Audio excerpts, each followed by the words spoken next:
যারা অবিবাহিত যুবক যুবতী আছো, এই লেকচার তোমরা যারা শুনছো, তোমাদের মধ্যে কেউ যদি জেনা করে থাকো, অবিবাহিতর কথা বলছি, তোমাদের কাঁধের মধ্যে এখন 100 বেত্রাঘাতের শাস্তি ঝুলে আছে।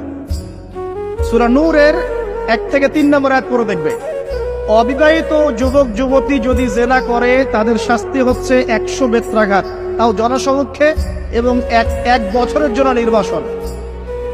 এই বিধানগুলো যদি পৃথিবীর কোনো দেশেও না থাকে, আসমানে আছে। মরার সাথে সাথেই এই বিধান কার্যকর হবে ইনশাআল্লাহ। বাঁচার মধ্যে কি একটাই উপায় আছে। এই লেকচার কানে চলে গেছে, অনতিবিলম্বে ওযু করবে। ওযু করে খালেস ভাবে রাতের শেষ রাতে জায়নামাজ বিছাবে। জায়নামাজ বিছিয়ে আল্লাহর সামনে দাঁড়িয়ে 2 রাকাত নামাজ পড়বে। পড়ে নিজের পাপের কথা স্মরণ করে চোখ দিয়ে দরদর করে পানি ফেলে দিবে। আল্লাহকে সিজদায় গিয়ে বলবে, আল্লাহ আমি জিনা করেছি, আমাকে মাফ করে দাও। আমার এই পাপের কথা কেউ জানে না, তুমি জানো, মাফ করে দাও।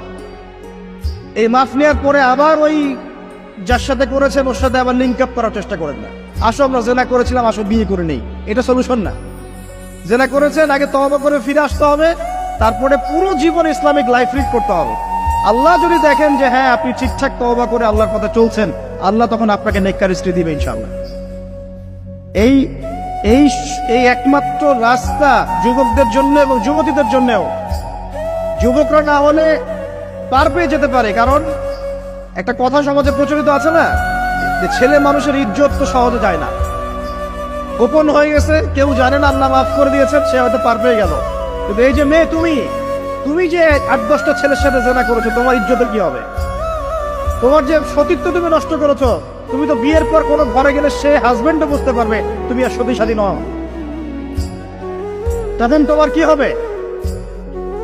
কি হবে?